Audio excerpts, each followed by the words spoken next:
Hello everyone, this is CC and welcome to my pregnancy tag.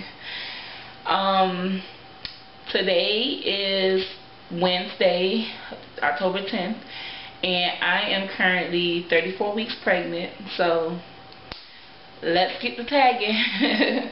Let's get to asking the questions. Okay, first question. No, this is not my first pregnancy. This is actually my third pregnancy. As you all know, I have a daughter. She's 8 years old. She just turned 8 yesterday. And I had another pregnancy after a year after she was born with her father, which is my ex-husband. And I had an abortion with that pregnancy because I thought another baby in that situation was not what was good. So I opted to get an abortion. So I'm actually happy that I'm pregnant again and able to become a mother again, because after that abortion I thought I would never be able to get pregnant again or never find anyone to get pregnant with. So yeah, this is my third pregnancy. I missed my period, and once I missed my period, we waited 5 days after. My period was supposed to come on March 12th, and it never came on. So I waited 5 days after March 12th and took a pregnancy test, and it said that I was pregnant. I felt surprised, shocked, because like I said before, I didn't think I could get pregnant. So yeah, I was surprised, shocked, all that. I told my boyfriend, well actually my boyfriend was there when I took the pregnancy test, and he actually told me because he saw the positive lines before I did. So he basically told me I was pregnant. So he was there when I found out. My due date is November 19th, 2012. I'm having a little boy, thank God. And the name that we chose for him was Braden Alexander Lucian, which will be his last name, which is my boyfriend's last name. And the reason we came up with that name was because it's kind of a long story, but I'll break it down. My ex-husband's name was Barrington Anthony Blake. My daughter's name is Bianca Amanda Blake. And it just so happened that my boyfriend's name is Barry Lucian. So I get to have another B name on top of that, and my boyfriend doesn't have a middle name. So by him not having a middle name, I can put any middle name I want, which I decided to make it an A to go with my daughter's name. Her name is Bianca Amanda, so my son's name would be Braden Alexander, and my daughter has 7 letters in her name, her first name. I have 7 letters in my first name. So I wanted Braden, my son, to have 7 letters in his name, which is Braden, which has 7 letters. So we chose Braden Alexander Lucian. Emotionally, I am on a roller coaster.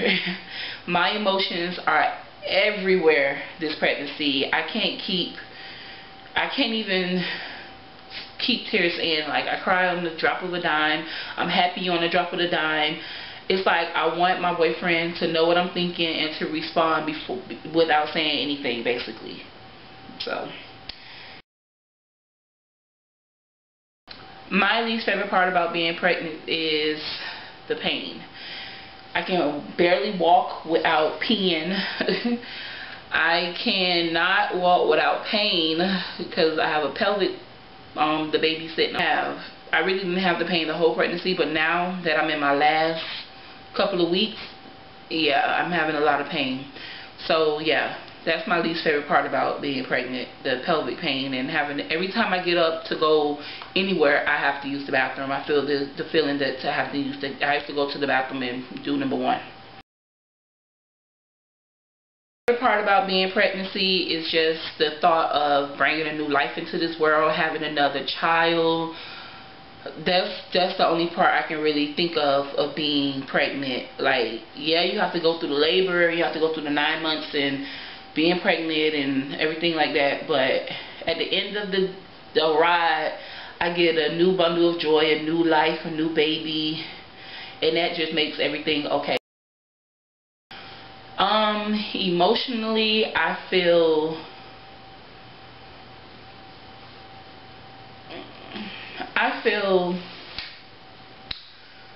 sad because I have so much going through my head, and it's like I keep asking myself, am I ready? Am I doing this for the right reasons? It's just so much going through my head, so I don't know how I feel emotionally. My feelings are everywhere. I feel like I should have waited until like after my gastric bypass surgery, because like I told you all, I wanted to do surgery. If you've been with my journey, so you'll know that I've been wanting to do surgery to lose weight. And when I got pregnant, I wasn't able to do that surgery anymore, so it's kind of like, you know, like I didn't want to gain any more weight. So when I found out that I was pregnant, I'm like, oh my God, I'm gonna have to gain weight, and I'm already on the borderline of 400 pounds, and I do not want to get to 400 pounds. So I just knew by me being pregnant, I would gain the weight and be 400 pounds. But so far, so good. I have gained approximately 5 pounds.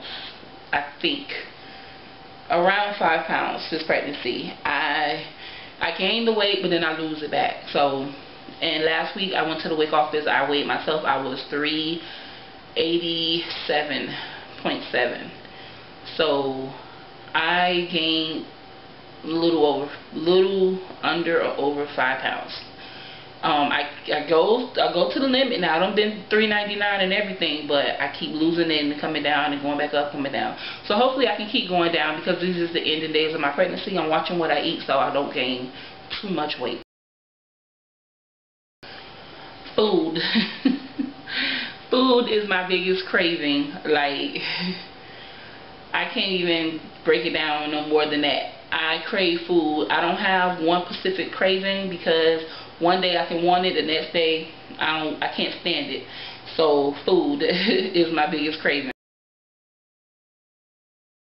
I don't really go to fast food restaurants, but if I have to pick one, I'll have to say it's Checkers. Not because of the burgers or anything, it's just simply and plain the apple pies. I'm obsessed with the apple pies. I love the apple pies, and that's basically, what time is it? Oh, that's basically my craving, apple pies. And I can't eat them every day, but I do get that craving more than any other craving. So Church's apple pies.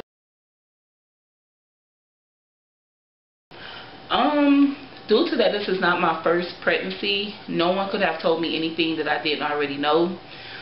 So I will have to go back to my daughter and then add it onto this one, which I would say nothing, because I really truly expected everything. Like, I can't even, if I had to pick something, I would say I wish an obese person like me would have told me that you're going to have a lot of pelvic pain, which a lot of people that are overweight doesn't really have the pelvic pain. So, and a lot of skinny people have the pelvic pain. So it really has nothing to do with your weight. It just has something to do with the baby laying on that bone. But that's about it. That's the only thing that I can really think of, because I don't really have anything abnormal. Oh, no. I don't really have anything abnormally than no one else have while they're pregnant. So I believe that my boyfriend handled the pregnancy like he knew it was going to happen. I believe my boyfriend trapped me, because he don't want kids right now, but he's happy about this baby. And I believe he's happy about this baby because he knows that by me being pregnant, I'm going to want to be with him, because I don't want to have another baby and not be in a relationship and things like that. So I think that he believes that by me having the baby from him, that this is going to keep me and we're going to be in a relationship whether I like it or not, because he knows I really don't want to have another baby and not be in a relationship. So I think that he's happy just for the simple fact that I ain't going nowhere. So that's how I think he feel about this pregnancy. Yes, I have one specific birth plan, birth rule. I don't want to use the vacuum in my baby when I'm having my baby. If the baby doesn't come naturally, send me home, make me wait, whatever. But I'm not using the vacuum. I don't want any help pushing my baby out. I don't want any assistance or anything like that. So that's the only thing that I really have on my birth plan that I can. Oh, and I don't want mean nurses around. When I say mean nurses, I don't want nurses to feel like, oh, we did this before. Yeah, you may have did this before, but this is only my second time getting pregnant. The reason I have to be like that because the first time I got pregnant, they treated me like a number, not a person. And I don't want to be treated like that. I want to be treated like I'm in pain, I need help, I need answers, I have questions, you know, stuff like that. So yeah, if I have a nurse that's in my delivery room that seems like she's having a bad day or whatever, I will stop my labor because I don't want to be aggravated. And it's like right now I have zero tolerance for professional people acting as if they don't like their job. If you don't like your job, fine, quit, go home. No one's forcing you to be at the hospital. Like, I understand you have bills and they need to be paid, but I don't need to know your problems. When you come through the door, you need to have a professional attitude, and that's just how I see things.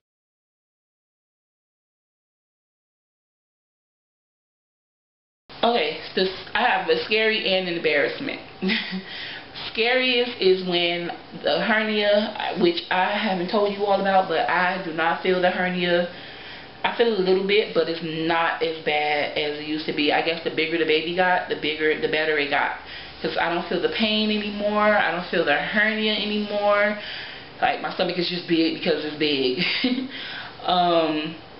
But the scariest part is because when I went to the hospital the last time about my hernia, and they told me that I might have to have surgery, meaning I would have to have my son early. And you know, I was only like 29 weeks then. And I didn't want to have my baby early. So I'm happy that I didn't have to get that surgery. But when they was talking about it, I mean, I went so far as to meet the surgeon. That's how much they was talking about. I had to have that surgery to correct my hernia, and I would have to have my baby early. And a lot of kids that are born, you know, before 36 weeks have like some complications, and I just knew my son wasn't ready, and I didn't want to have him early, so I was really scared that they were going to tell me that I had to have him because of the surgery. So thank God that didn't happen. Most embarrassing part about this pregnancy is recently, actually, I was walking in front of a barbershop. It was a lot of stores, but the barbershop, you know how the barbershop has like open windows and everything. So it was like a bunch of people in the barbershop. And it was like a little puddle of water on the floor, and I slipped in it. I didn't fall or anything, but I slipped and like caught my balance. And I was so embarrassed because I know a lot of people inside the barbershop. And you know, when you do something embarrassing, you try not to get eye contact, and I did not. I walked to the car like with my head down, and I tried not to make, you know, I just wanted to get out of that place as soon as possible, get around from that situation as soon as possible. So I just rushed to the car and got in and sat down because I knew they was laughing at me. I mean, if you see a big girl, because I don't look pregnant to some people, so if you just see a big girl almost about to fall, you're going to laugh.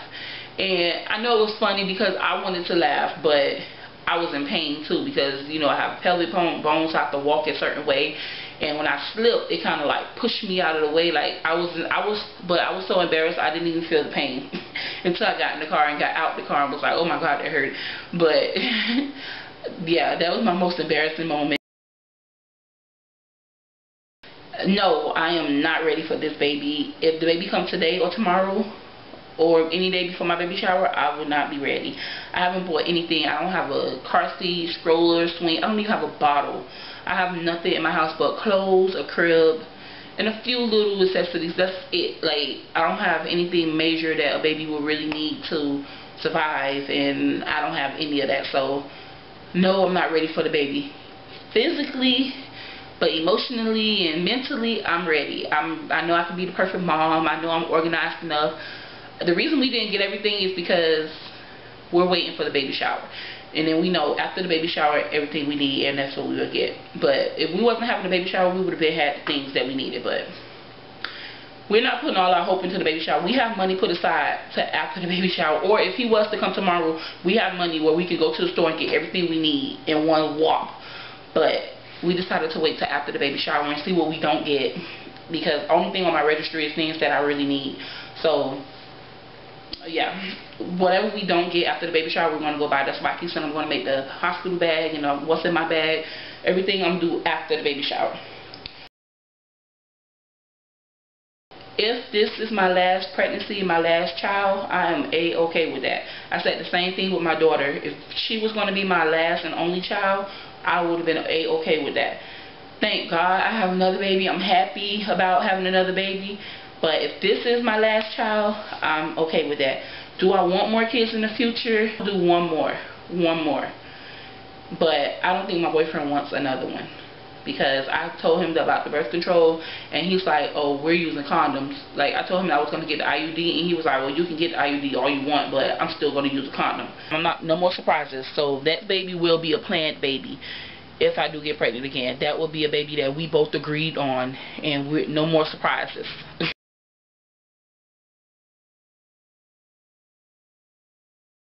Yes. As soon as I find one with the questions already made. Now, will I make questions up? And no, I won't do all that. But I will participate in the postpartum tag video. So that's the conclusion of my tag video. And if you're watching this, please do a tag. It's fun. I liked it. It's something to do. I could have been asleep right now.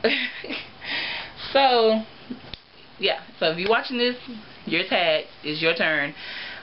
Thank you all for watching, and don't forget to watch my videos or subscribe or comment. I will put the questions down in the description box so that you don't have to go one by one like I did and write them down. So yeah, thank you for watching. Deuces.